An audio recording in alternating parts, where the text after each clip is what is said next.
I'm Mel and welcome to the show. We are having a special edition. We are celebrating International Women's Day and I have a very special guest. Now, she is a very popular personality in Singapore's media scene. She is an accomplished host. She is a writer of 3 children's books and she is also an award-winning actress. And if she's not kicking ass in the gym, she holds a very high position in Ngee Polytechnic and she's also a mother of 2 kids. Please welcome the incomparable Sharon Ismail. Woo! Thank you for that introduction. Welcome. Who are you introducing? You, superwoman. No. Oh God. Sharon Ismail.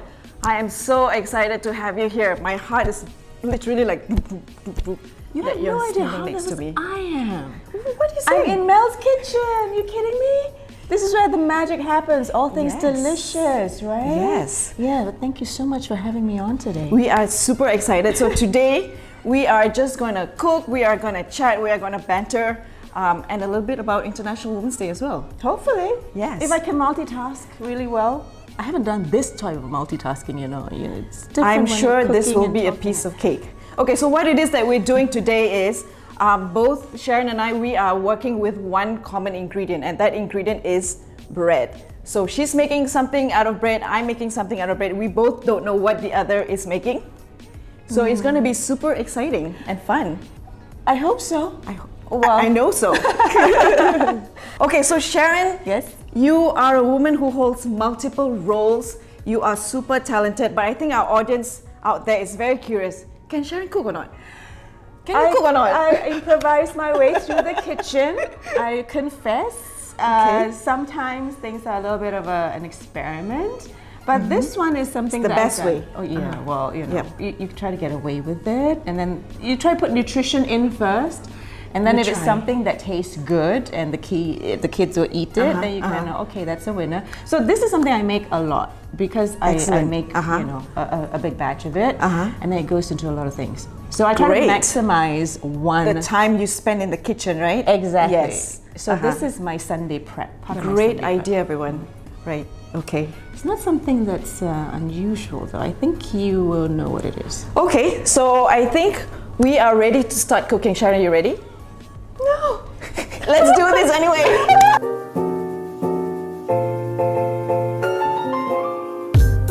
So, Sharon, Hey. I'm sure in your career there've been many long days, super early mornings, especially when you're shooting, right? So, do you have a morning ritual? Like what do you do in the morning to start your day on a right note? I've got a friend. He will water his plants. He'll do gardening in the beginning of the day. Tend to his plants. Talk to his plants, water them. I just yell at my kids I'm pretty in the much morning. like you. Okay.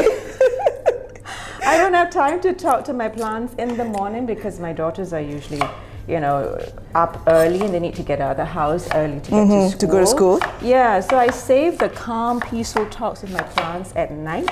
Right. After I come home from work and after the girls are sorted, and the husband's sorted. Right. So in the morning, pretty much like you, it's a mad rush to get everyone dressed, showered, ready to go. Right, Got your phone, yeah. got your keys, got your bag, got your allowance, got everything. Water bottle, sandwich, come on, let's go, people, let's go. So that's like the first peak hour. Yep. It is like a traffic jam. I feel like a traffic controller. And sometimes when they're late, I have to drive them to school. Like, what am I? Oh, the nice thing about that right now, this year, since we've been working at home a little bit more. Oh, right, yeah. We drive the elder daughter to school because she goes to school a little bit of a distance. So either myself or my husband, or sometimes when we're both a little bit freer in the morning, we both send her, and then we get to go on a nice. breakfast date. Oh, Yeah. right. Yeah, this is Early something morning we breakfast never dates. got to do before COVID, Never, right? never got to do this. So it's one of the blessings, and then after that, it's a mad rush to get dressed, get to work, being No, but it's that calm, that relaxation in a cafe, having a coffee. And then cafes are not normally so busy early in the morning, you know? No. And we get to explore, Yes. areas in Singapore that you would otherwise just passed through. Yep. So my husband's on the hunt to look for the best prata and the best nasi lemak in Singapore. Nice. Well, Excellent. not too often, I hope. Okay, so I've been stalking your Instagram.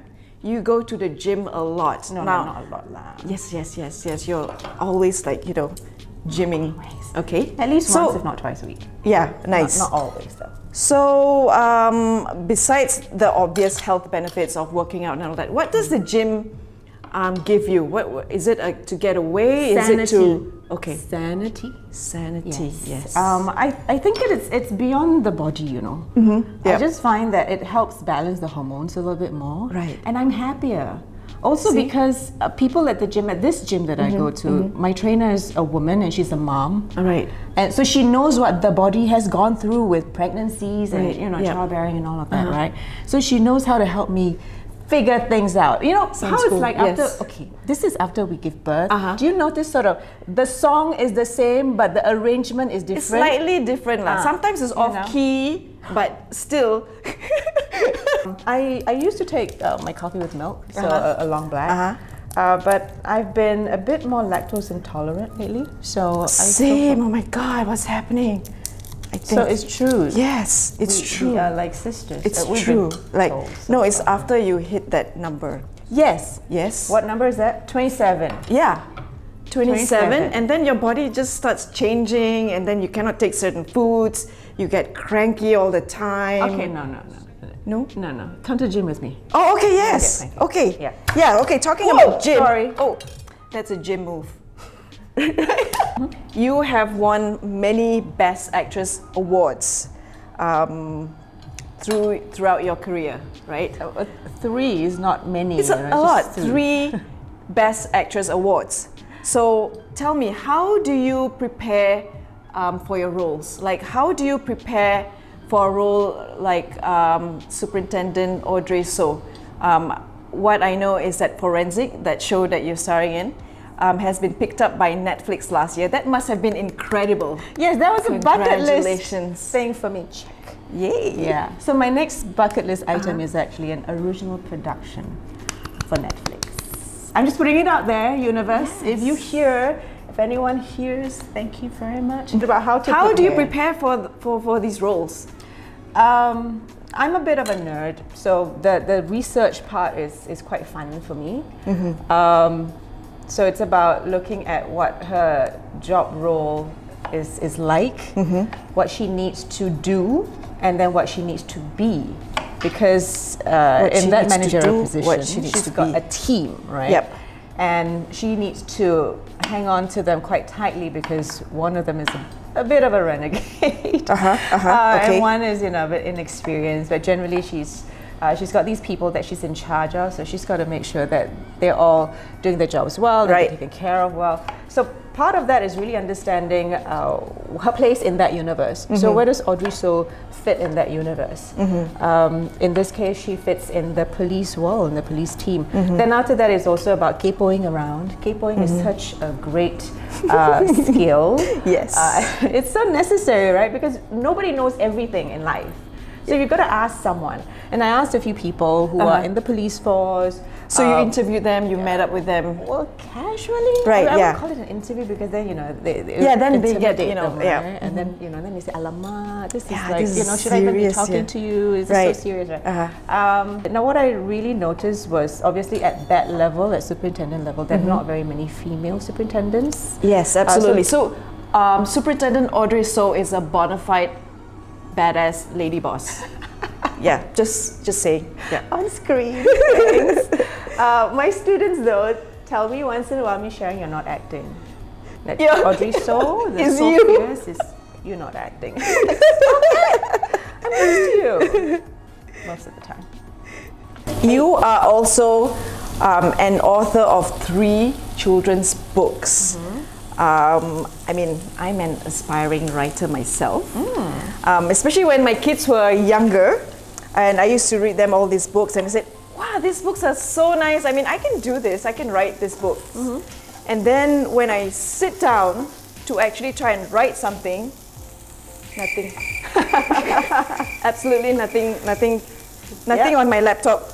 That's familiar. How do you become a writer? How did it all start for you? What's your inspiration? As with many things in life, Yes. by accident. Okay. I didn't know I could write, honestly. At the time, I wrote because I was under house arrest. I was House arrest. yeah. I was very pregnant. I was about like that big Okay. pregnant. Okay. And my gynae was saying, hey, you know, and it was my first child, so she said, you gotta like take it slower, you know, because we don't want the baby to pop out a little too early. So you gotta slow down. And I said, I don't know how to do that because I've always had a couple of things going on at the same time. So you asking me to slow down is just It's not an making sense alien to me. concept. Yeah, right? She said, but yeah, for your baby you need to. And I said, well, I'm bored. Read. I said, well, I'm done reading. Right. I Right, took her word okay. very literally. Then I was wondering, okay, what do I write? And then I thought, oh, okay, my mom was going to be grandma for the first time. Nice. My brother's wife was also pregnant, so she's going to be grandma 2 times over within 6 months. So I thought, okay, let's make her a nice present, you know, a gift, like Right. grandma's story written into like a family scrapbook for the babies to when they come out. And for It's the like, you next know, generation. I didn't think of that. I just wanted to do a scrapbook. Okay. Honestly, All right, it was a scrapbook. That's Okay. it. That was the initial idea. Yeah. Right. You know, Okay. just slap a couple of photos and then write a couple of things and then just say hi. Right, yeah. Well, you know, there you go. Yep. Present, Okay. right? Nice. But then as I got writing, my mom had this childhood that I thought, okay, I don't think she wants to keep telling this story to her grandkids. She was adopted as a baby and she was a Chinese baby adopted by a Malay family. And that's a very common experience in Singapore. From the post-World War, when you know we had a baby boom, and then some girl babies were given away. Were given right? up. Oh yeah. Yeah, and my mom was one of them. And so I thought, okay, it's a nice piece of our history, our family history at that point, for our girls to kind of have as they grow up, right? And then they don't have to bother Nelly about all these questions. Yeah, just read the book lah. Exactly. Yes. So I thought I'd do that. And then one of my good friends at the time said, hey, you know, why don't you turn it into a children's book instead of a scrapbook? Because there was a grant. The government was giving a grant for first-time writers and publishers. And I said, but I'm not a writer. Do I even know how to write? And he said, well, just try. Oh my God. You know, it's first-time writers. So Right. obviously they're not expecting, you know, like a big name writer standard, right? And I said, okay, nothing to lose. And then I was telling my other good friend, I said, hey, you know, I think I want to submit this grant for this children's book, to publish this children's book, but I don't have an illustrator. Do you know anyone? And he goes, hello. And he was an architect who was doing TV at the same time. He was my colleague. Amazing. At Staffroom. So And he this said, book that "Oh, we're is it?" talking about is called What Salama Didn't Know. Yeah. Right. You know, and then a few years later, MOE came along and said, would you be interested to have your book in the English curriculum for Oh my pieces? God, that must have been, I was excited. wow. I was so excited because I never thought that our book could go this far. I just, from a family scrapbook, who would have known, right? Yeah, Sharon, so heavily pregnant, writing, organizing the illustration, publishing. That's what she does. Oh, yeah. That's where our first book ended up, What Salama Didn't Know. Nice. So it was about how Salama found out how she was adopted, you know, and what family really means after all of that. How are you doing? Smells amazing. Smells so good. I'm hoping it turns I out can't well. wait to dig into this. Can you guess what I'm doing with the bread? I can. So, are you going to put eggs in there? In the pan? Yes. No. Oh, okay. So I've guessed wrong. Okay. Okay. I thought that you were making some kind of. Do I get extra points if you can't guess what I'm doing? I don't know. Is there extra points? Oh, okay. No, okay. No extra points. Yours is like a salad. Yes. Ish. Bread is. salad with tomatoes and Yes. capers and olives. Yes. Very, very Mediterranean, no? It is. Look at the colors. Beautiful colors. Yeah. Beautiful I colors. think when we eat all this together, it'll be like. So Sharon, you have 2 daughters, Sarah and Iman. How old are they? They are 15 and 12, going on 18 and 35. Oh, oh wow. Okay, so they are 1 year older to my boys, actually. My boys are 14 and 11 this year. So you have 2 girls and I have 2 boys. So how do you nurture an empowering mindset for your girls? Something that they can bring to adulthood.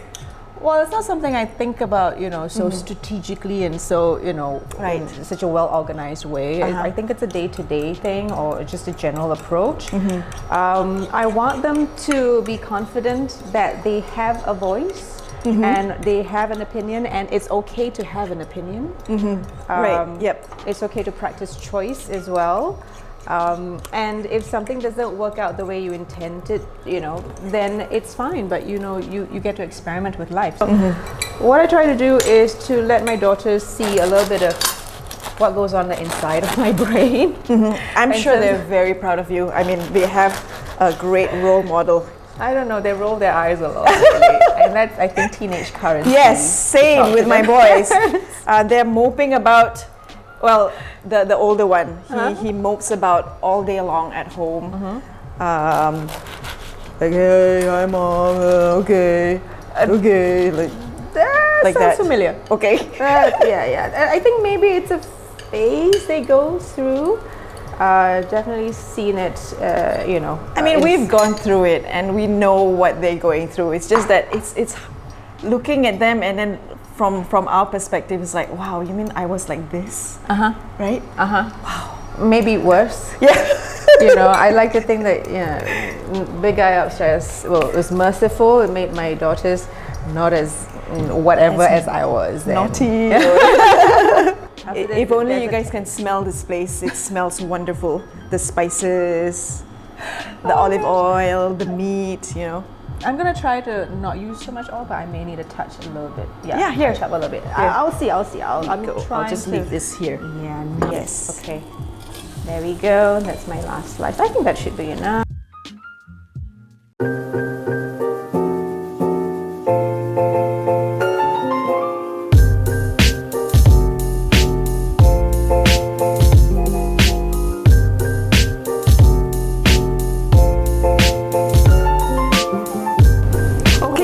My favorite part, which is the eating part. Now, Sharon, you want to tell me about your dish? What's it called? What it is?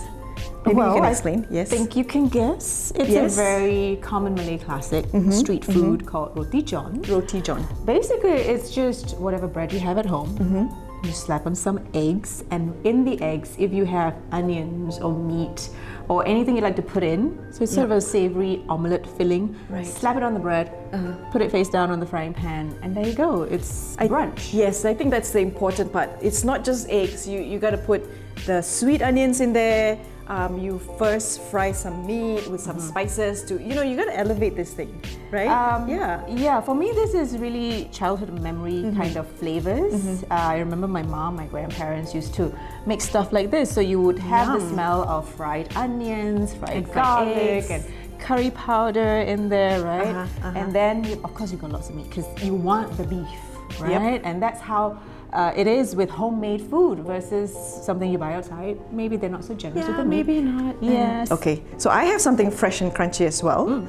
So I've got the Italian Panzanella salad, which is basically a very simple salad with some things that you might already have in your pantry. I normally have lots of tomatoes. I normally have lots of bread. So tomatoes and bread, and then you add some flavors. I've sliced some red onions, I put some olives, and then some capers for a bit of zing. I love capers. And then for some freshness, some fresh basil, which I know you grow in your home. Attempt is the word. Okay. So far they've not died yet, so that's a good sign. Excellent. That's great.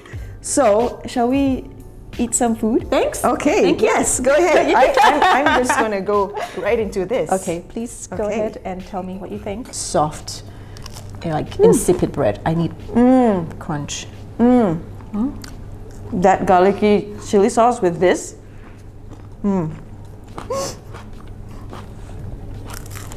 I like how I can taste everything. So simple, so good. Yes. Okay. That's mine. I'm glad I came in here empty stomach. So good. Okay, I have one last question for you. Okay, I'm sure that in your career, okay, let me just, this is so good. So I'm sure in your career you face times whereby you have to prove your capability as a woman. What advice do you have for young women out there, for ladies out there, of how do you overcome this? How do you break the gender bias and how to achieve the best for themselves as girls, as women? I'd say I try not to think about it too much because I don't want that to be a crutch for me. Okay, yes. So it's more coming from a place of I'm just going to give it my all. I'm going to bring my A game every time, the best I can. And be brave to claim a seat at the table. You know how sometimes when we walk into rooms and meeting rooms and then you have the conference table and then you have people who are on the periphery, not at the table. And I used to shy away from that, especially when I was younger and a bit more inexperienced. I didn't want to sit at the table because I was, you know, thinking, who am I to sit there? And then I realized that's just not serving me very well. And you get that. I mean, everybody gets that. I mean, I get that as well. And I think, yes, the bravery, the courage to go out there, to take your place, because your place is there. And the thing is, it's not that you grow older, you get less scared. You're still scared. Yes, you just absolutely do it anyway. terrified. Yeah, you just do it anyway, right? And it helps when you have other women, maybe more experienced or older than you, who kind of pull you through as well, because they know what it felt like when they were that age. So I thought that was really helpful for me. I've had mentors like that, whether or not they were doing it you know, consciously or subconsciously, but they helped me so much. Right? Yeah, they helped me so much. I try to do that now with my students or with the young ones that I encounter, right? Because I know how hard it is to step out there. But the thing is, you just got to step out there. Like, whatever happens, even if you fail, it doesn't matter. You can take something away from that. Wow, what wonderful words from my guest, Sharon Ismail. I had such a fantastic time. Thank you so much for being here. Thank you for inviting me. I still can't believe it that you're here with me. Thank you so much for watching. I'm Mel. I'm Sharon. And we want to wish you Happy International Women's Day. Bye-bye. See you. Okay. I'm gonna dig in now.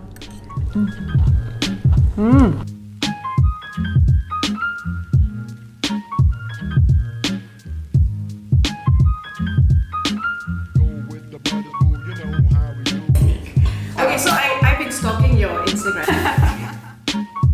Just for this shoot, I bought fancy tomatoes. And shorts. It's what I call my update chic. And then some days it's my March chic because I wear sarong. Yes!